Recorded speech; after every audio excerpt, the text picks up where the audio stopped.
আজকের এই পবিত্র মাহফিল আহলে সুন্নাত ওয়াল জামাতের একটি অন্যতম প্রতিষ্ঠান, যাকে আমরা মাদ্রাসা বলে জানি।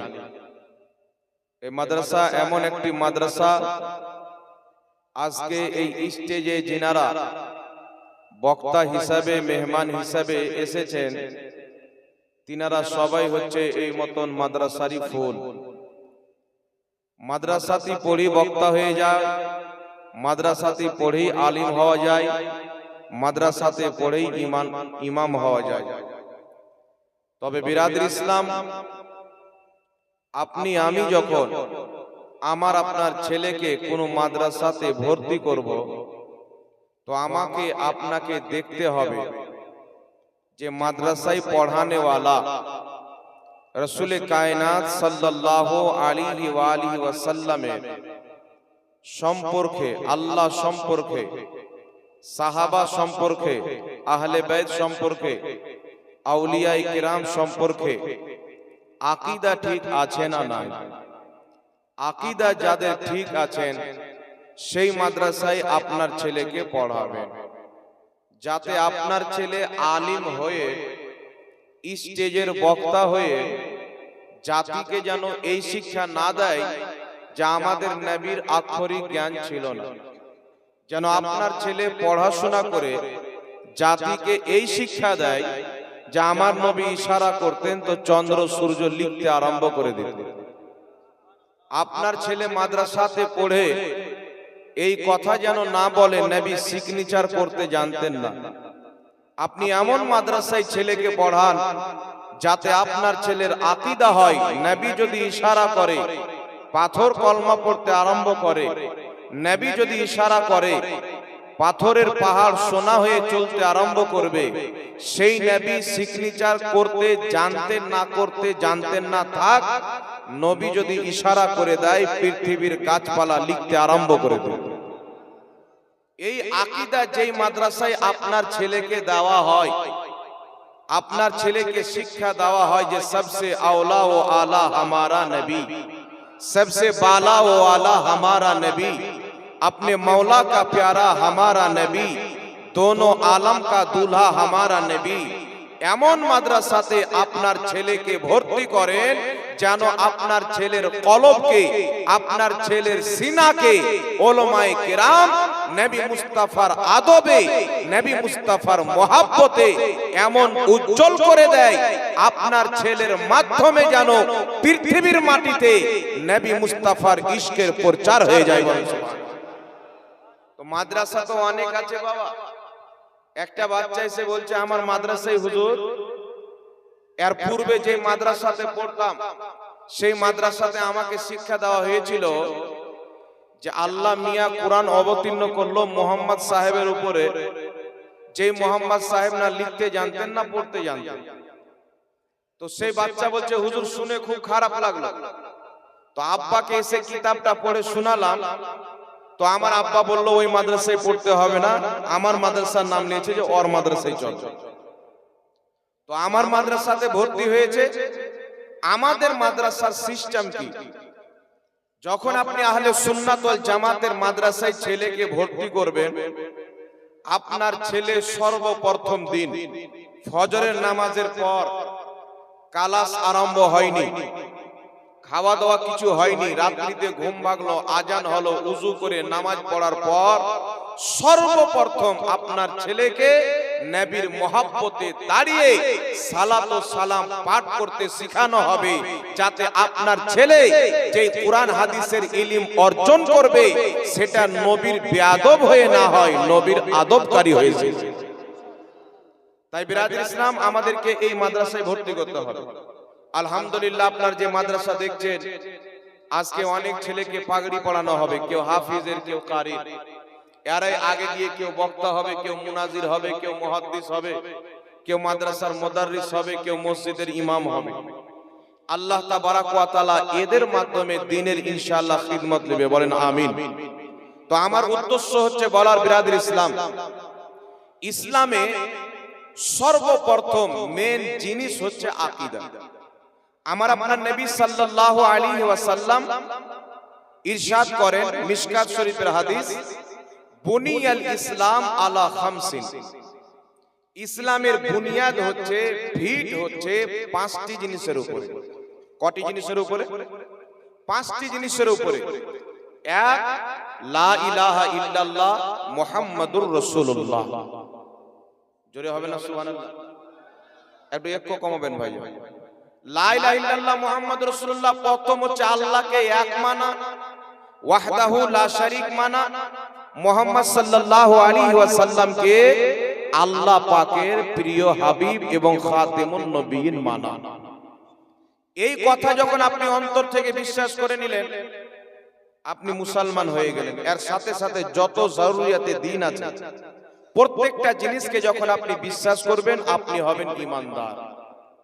একটি কথা মনে রাখবেন, একজন ব্যক্তি আল্লাহকে এক মানার পর, রাসূলকে আল্লাহর আখেরি নবী মানার পর, নামাজ পড়ার পর, রোজা রাখার পর, হজ করার পর, যাকাত দেওয়ার পর, একজন ব্যক্তি যদি জরুরিয়াতে দ্বীনের মধ্যে কোনো একটি জিনিসকে অস্বীকার করে, নামাজ যতই থাকুক ওই ব্যক্তি মুরতাদ হয়ে যায়। মুরতাদ মানে জানেন?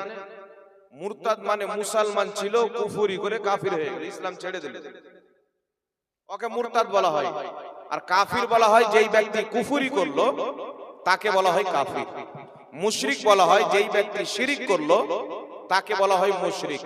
কেউ যদি কুফরি করে ইসলাম থেকে বেরিয়ে যাবে, কেউ যদি ইসলাম ত্যাগ করে মুরতাদ হয়ে যায়, ও তো বেরিয়েই গেল। কেউ যদি শিরিক করে ইসলাম থেকে বেরিয়ে যাবে। তবে কুফরি ইসলামের মতে যেন কুফরি হয়, মৌলবীর মতে না হয়। শিরিক কোরআন হাদিস মতে যেন শিরিক হয়, মৌলবীর বানানো যেন শিরিক না হয়। নচেত আজকাল তো ফতোয়া বাজারে বিক্রি হয়। কোন মৌলবী সাহেব যদি বলে যে আসসালামু আলাইকুম, বলছে হুজুর হাত ছেড়ে সালাম দিলেন, এটা শিরিক হয়ে গেল। একজন বলছে হুজুর আসসালামু আলাইকুম, দুই হাতে মুসাফা করলেন, শিরিক হয়ে গেল। আপনারা ভালো থাকেন বলে দিলেন, এটাও শিরিক হয়ে গেল। তো শিরিক এখন মৌলবী বাড়িতে তৈরি করে, এই ধরনের শিরিক নয়।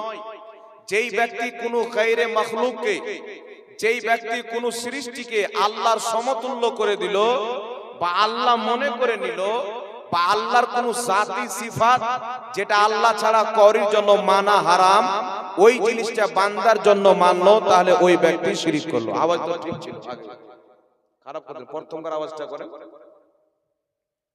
তো বিরাদর ইসলাম, আপনাদেরকে আমি একটি কথা, একটি বার্তা দেব আজকে, যে ঈমান এবং আকীদা ইসলামের মধ্যে কত জরুরি জিনিস।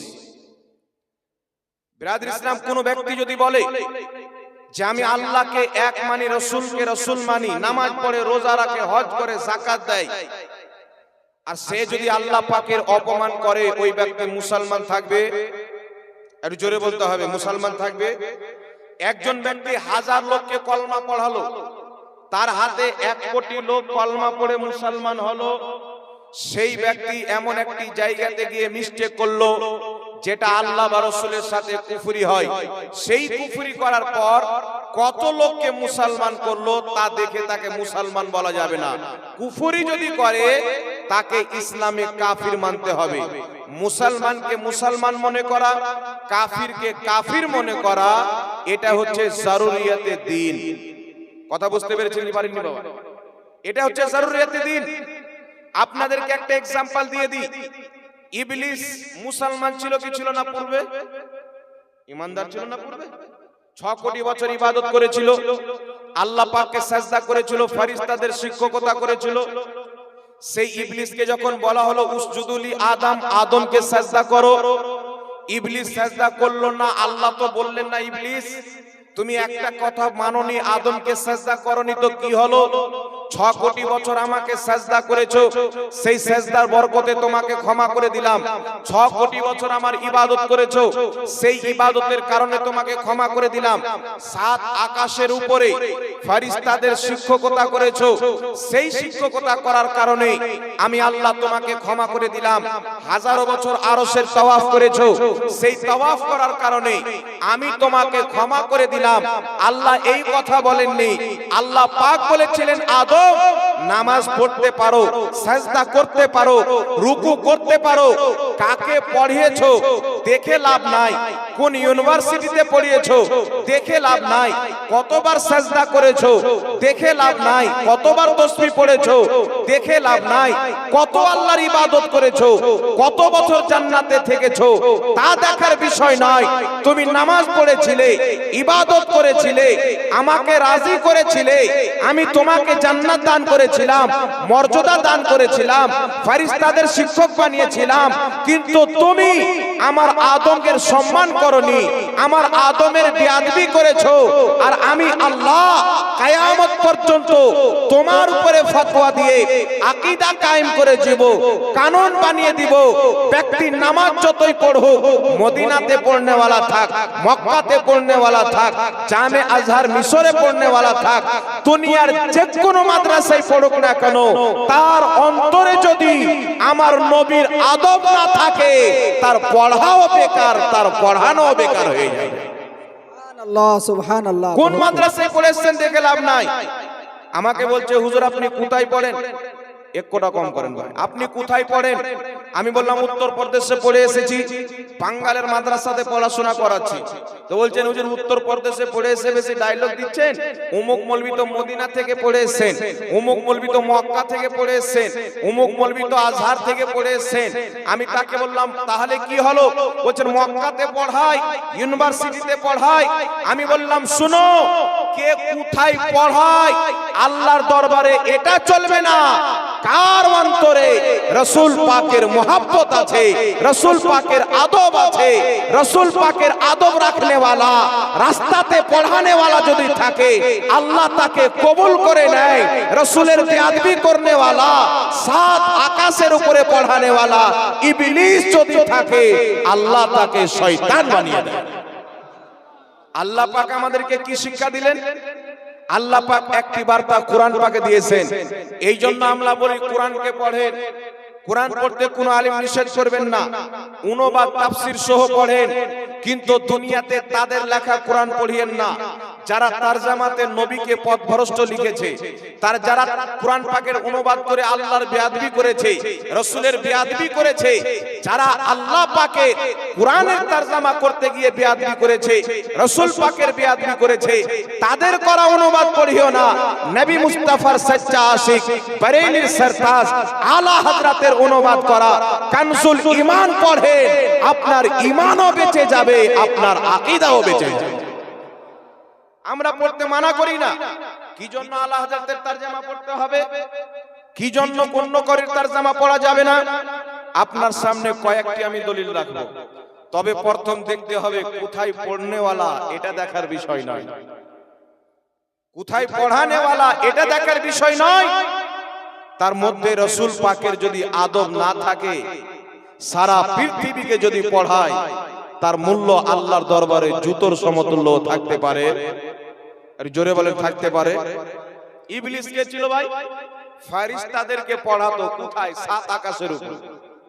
ইবলিসের মতন ইউনিভার্সিটি মক্কাতে দেখান, ইউনিভার্সিটি মদিনাতে দেখান, ইবলিসের মতন ছাত্র পৃথিবীতে দেখান। আর ইবলিসের ছাত্র মিকাইল, ইবলিসের ছাত্র আল্লাহর কোটি কোটি ফেরেশতা।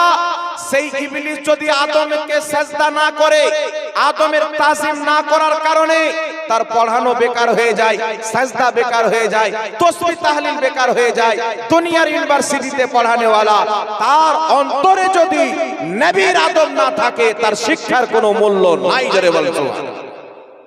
তার শিক্ষার কোনো দাম আল্লাহর দরবারে আছে? একটু জোরে বলতে হবে।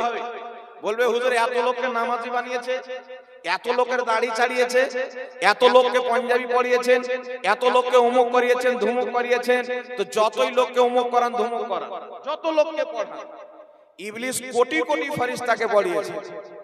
একটা মাত্র খাতা ভুল হয়ে গেল, একটা কুফরি করলো, আদমকে সিজদা করলো না, তার সব বেকার হয়ে গেল। আল্লাহ তাবারাক ওয়া তাআলা বলছেন ওয়া তুআযিরুহু ওয়া তুআক্কিরুহু, আমার নবীর ইজ্জত করো, আমার নবীর সম্মান করো, আমার নবীর তাজিম করো। আল্লাহ পাকের বলার পর যদি আপনি নবীর বেয়াদবি করেন, আপনি মুসলমান হতে পারবেন? মুসলমান হতে পারবেন? বর্তমান জামানাতে বাবা অনেক রকমের বক্তা উঠেছে। আমি কাউকে খারাপ বলতে চাই না, আমার উদ্দেশ্য হচ্ছে আপনি আমার বক্তব্য শুনেন আর মিলান আর বুঝেন, কারণ আপনার বুঝার টাইম মরা পর্যন্ত আছে। যখন আপনাকে কবরে উঠানো হবে, রাসূল পাক বলছেন যে যাকে মহব্বত করে তার হাসর তার সাথে হবে। যে যাকে মহব্বত করবে, আপনি যদি ইয়াজিদকে সঠিক বলনেওয়ালা মৌলবীর কাতারে থাকেন, কিয়ামতে ইয়াজিদের কাতারে থাকবেন। আপনি যদি হুসাইনকে মহব্বত করনেওয়ালা মৌলবীর কাতারে থাকেন, কিয়ামতের ময়দানে আপনি হুসাইনের কাতারে থাকবেন। যে যাকে দুনিয়াতে ভালোবাসবে তার হাসর তার সাথে হবে। তো আমি আপনাকে বলতে চাই, ইয়াজিদকে ভালো বলনেওয়ালা মৌলবী ইয়াজিদের কাতারে, হুসাইনকে ভালো বলনেওয়ালা মৌলবী হুসাইনের কাতারে। আর নবী মুস্তাফা দুনিয়াতে জানিয়ে দিয়েছেন আল হাসান ওয়াল হুসাইন সাইয়্যিদা শাবাবি আহলিল জান্নাহ, আমার হাসান আমার হুসাইন জান্নাতি যুবকদের সরদার। যারা হুসাইনকে দুনিয়াতে ভালোবাসবে কিয়ামতে হুসাইনের কাতারে থাকবে, জান্নাতে হুসাইনের সাথে থাকবে। জোরে বলেন সুবহানাল্লাহ। সুবহানাল্লাহ। নারে তাকবীর, নারে রিসালাত। হাসান কাদামান, হুসেন কাদামান, জশ্নে দস্তারে হিফজ ও কিরাত। নারে তাকবীর। অনেক মৌলবী বলে ইয়াজিদ ইবনে মুআবিয়া রাদিয়াল্লাহু তাআলা আনহু, মানে ইয়াজিদের উপর আল্লাহ রাজি আছে। নাউজুবিল্লাহ বলেন। এই বিষয়ে উম্মতের একমত, ইয়াজিদের হুকুমে হুসাইনকে শহীদ করা হয়েছে। আমি আমিন আসতে বলতে হবে না, জোরে এই মশলা বলছেন। এখন হাত উপরে বানবেন না নিচে বানবেন, থাক। আগে আকীদা ঠিক করেন। আকীদা যদি খারাপ হয়ে যায়, বুকের উপরে কোন কথা, আপনি জান্নাতের পিলারে হাত বানলেও নামাজ হবে না। আকীদা যদি খারাপ হয়ে যায়, আমি জোরে কোন কথা, মাইকে মুখ লাগিয়ে যদি আমিন বলেন তবু আপনার নামাজ হবে। আকীদা যদি ঠিক থাকে, পরে মাসলা খাজ হবে। আপনি আমিন আসতে বলবেন না জোরে, হাত নাভির উপরে বানবেন না নিচে বানবেন, ইমামের পিছনে সূরা ফাতিহা পড়বেন কি না পড়বেন, আগে আকীদা ঠিক করতে হবে। যার আকীদা খারাপ তার নামাজও খারাপ, আর যার আকীদা সঠিক তার নামাজও সঠিক। সারা পৃথিবীর মানুষ ইয়াজিদের উপরে লানাত করে এসেছেন। ইমাম মালিক ইয়াজিদকে কাফির পর্যন্ত বলেছেন। ইয়াজিদের উপরে কুফরির ফতোয়া দিয়েছেন ইমাম মালিক। আর আমাদের ইমাম বলেছেন ইয়াজিদকে শয়তান বলো, লানাতি বলো, পাপী বলো, ফাসিক বলো, ফাজির বলো, না কাফির বলো না মুসলমান। ফাসিক ফাজির তো বলতে হবে, তার বুরাই বয়ান করতে হবে, কিন্তু তাকে আমরা কাফিরও বলি না, তাকে আমরা মুসলমানও বলি না। ইমাম মালিক ডাইরেক্ট বলছেন সে কাফির। কেন আপনি জানেন? মহান রব্বুল আলামিন পবিত্র কোরআন পাকে বলেছেন, কুল লা আসআলুকুম আলাইহি আজরান ইল্লাল মাওয়াদ্দাতা ফিল কুরবা। আল্লাহ বলেন নবী তুমি পৃথিবীকে বলো যে তোমাদের কাছে আমি নবী কোনো জিনিসের বদলা চাই না। নামাজ রোজা সবকিছু আমি নবী নিয়ে এসে দিয়েছি, কিছুর বদলা চাই না, কিন্তু আমার ফ্যামিলির মহব্বত চাই। আজকে দুঃখের সাথে বলতে হয় বাবা, কিছু মৌলবি বেরিয়েছে, তারা বলতে চাই আওলাদে রাসূল আবার কি? বলছে আওলাদে রাসূল আবার কি? তো যাদের শরীরে ইয়াজিদের নাপাক রক্ত থাকবে আওলাদে রাসূল চিনতে পারবে? যেই বেটা ইয়াজিদের হারাম খাবে ওই বেটা আওলাদে রাসূল চিনতে পারবে না। যারা কিয়ামতের সকাল পর্যন্ত ইমামে হুসাইনের নানার সাদকা খাবে তারাই আওলাদে রাসূলকে চিনতে পারবে। জোরে বলেন সুবহানাল্লাহ। বলেন নবী পাক সাল্লাল্লাহু আলাইহি সাল্লাম দুনিয়াতে আসেন, আওলাদে রাসূল হলে কি জান্নাতি হয়ে যাবে? তাহলে নূহ আলাইহিস সালামের বেটা জাহান্নামী কেন হলো? নূহ আলাইহিস সালামের বেটা কাফির কেন হলো? আমি বললাম শোন, নূহ আলাইহিস সালামের বেটা কুফরি করে কাফির হয়েছে, নবী মুস্তাফার বেটা হুসাইন ইবনে আলী গর্দান দিয়ে ইসলামকে বাঁচিয়েছে। নূহ আলাইহিস সালামের বেটা কুফরি করে কাফির হয়েছে, আমার নবী মুস্তাফার বেটা ইমামে হুসাইন কারবালার ময়দানে গর্দান দিয়ে ইসলামকে বাঁচিয়েছেন। আল্লাহ তাকে জান্নাতি নয় জান্নাতি যুবকদের সরদার বানিয়েছেন, জান্নাতি যুবকদের সরদার। আর তুমি বলছো নবীর কোনো ছেলে ছিল না, ইন্তিকাল করেছেন। ছোট অবস্থায় মারা গেছেন, তো আওলাদের রাসূল কি করে হলো? দাজ্জাল কানার বেটা, তোমাকে এটা কে বুঝাবে? সমস্ত উম্মত ঐক্যমত, সারা পৃথিবীর খানদান চলে বেটা দিয়ে, সারা পৃথিবীর খানদান চলে বেটা দিয়ে। আমার নবী মুস্তাফার খানদান চলেছে মা ফাতেমা দিয়ে। তোমার আমার আর নবীর মধ্যে তো এইটুকু তফাৎ, তোমার আমার মধ্যে তফাৎ এতটুকু আছে। নবী পাকের লাখ লাখ বিষয় তফাৎ আছে। তোমার আমার একটা খানদানের তফাৎ হলো, তোমার বেটা যদি হয় খানদান চলবে, বেটা না হলে খানদান শেষ। আর আমার নবী মুস্তাফার বেটাকে আল্লাহ ছোট কালে শিশু অবস্থায় মওত দান করেছে, তাই মহান রব্বুল আলামিন মা ফাতেমার মাধ্যমে নবীর বংশ চালিয়েছেন। আর জোরে হবে না সুবহানাল্লাহ?